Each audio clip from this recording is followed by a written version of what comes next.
Hello everyone, my name is Paula Bacchas and I am a real estate agent here in Jamaica where I assist my clients to buy, sell, rent, lease residential and commercial properties island-wide, and it would be my pleasure to assist you today. So on today's episode, I will be discussing my 6 first-time home buyer tips. Because you're watching this, I can assume that you're thinking about buying a home.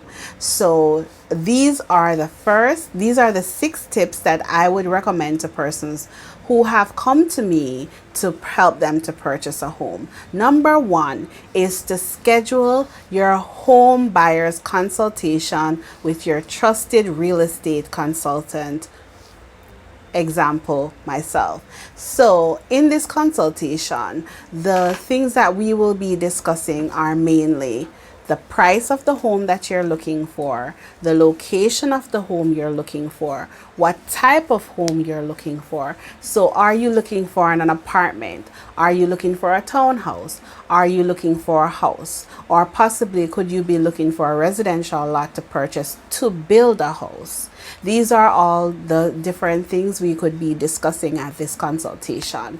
We will also be discussing if you have already been pre-approved for your mortgage or are you buying cash. If you have not been pre-approved for your mortgage at this point, I would encourage you to do that, because in order to work with me, it is most advised, or it's best advised, that you should already be qualified for a mortgage. You should know where the funds are going to come from to purchase your property. You should not, repeat, you should not find the property and then try to figure out how you're going to finance the purchase of the property. You should always have your finances sorted out before you begin the process of purchasing a home. This is my best advice that I can give you. Please don't do it the opposite way. Do it the correct way. This will save you a lot of heartache, a lot of trouble in the long run.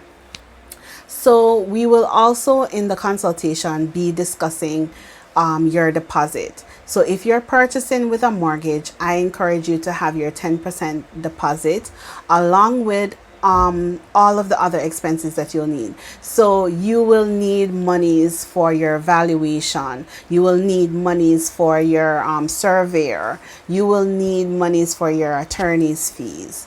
You will need all these plus a little bit more. So I always want to discuss, do you have this money set aside ready for your purchase, or will you need to put necessary things into place before we begin the seeking a home for you to purchase? So after we have done our consultation and you have met all of our requirements, we will program you into our website, which is called our private client services website. Whatever you're seeking, you'll be notified when a property comes onto the market matching your description. Only properties that match what you're seeking will be emailed to you and on a frequency that matches your search. So if you are super excited and you're ready to go, we can update you daily, or if you want us to update you weekly or monthly, all this can be arranged. So number 2 on our list of first time home buyer tips is always think resaleability. Always think long term. So don't buy a house and say, oh, I just bought a studio apartment and I'm single, so and so. Always think, I might be getting married soon in a year or 2. I might need room for children. I might be expanding my family. So it's always good to think long-term and resaleability. So you want to make sure that if you purchase a home today, you can also sell it at a good price or maybe for a profit in the long term. So it always think resaleability. Number 3, affordability and budgeting. you should always make sure that the house that you're purchasing, you can comfortably afford it.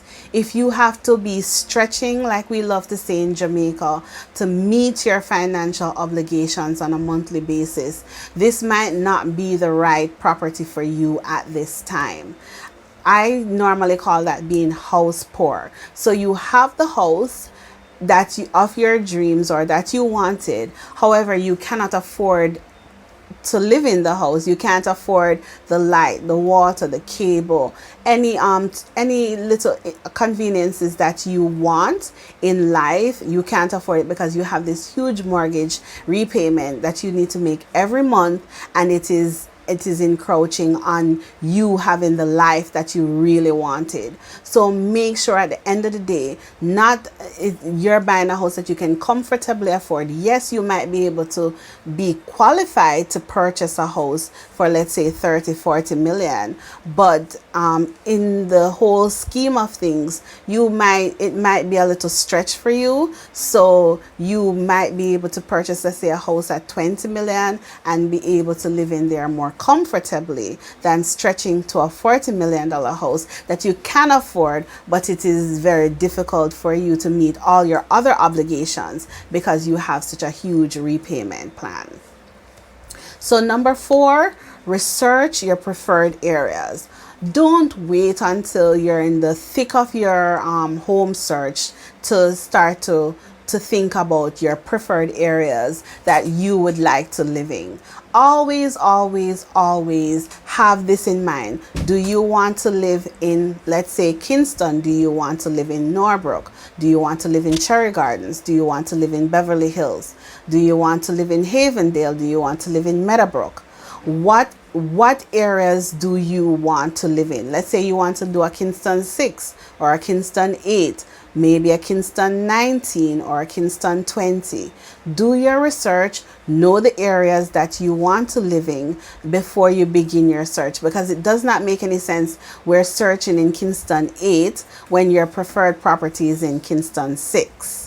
So always do your research. Save yourself and myself or your trusted real estate agent some time and make sure that you have made all these preparations beforehand and you know exactly what you're seeking so that you will start out on the right foot.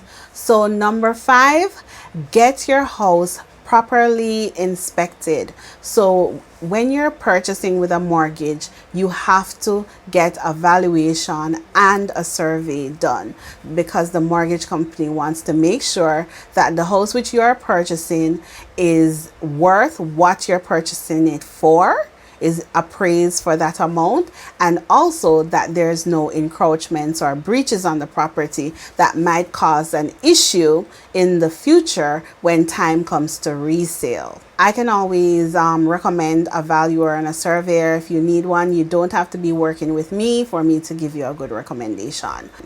Number 6 and final is to make sure that you have an emergency fund for your home. You need an emergency fund for yourself as well, just in case of anything, but you also need an emergency fund for your home, for everything that needs to be done in that home. So if you have an electrical issue, that is your responsibility to fix. If you have a plumbing issue, that is also your responsibility to fix. If anything is broken, guess what?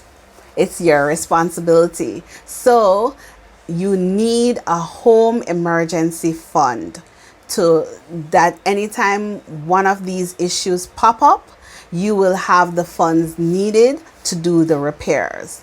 Please, I implore you, do not wait until the issue develops to figure it out. Have a home emergency fund first, and then in case it pops up, you can just dip into your emergency fund and fix the issues. No matter if you're purchasing a new build or an older home, there are going to be issues. So please prepare yourself for these issues and have a home emergency fund. Thank you very much for watching my video. I really do appreciate it. It was great seeing you again.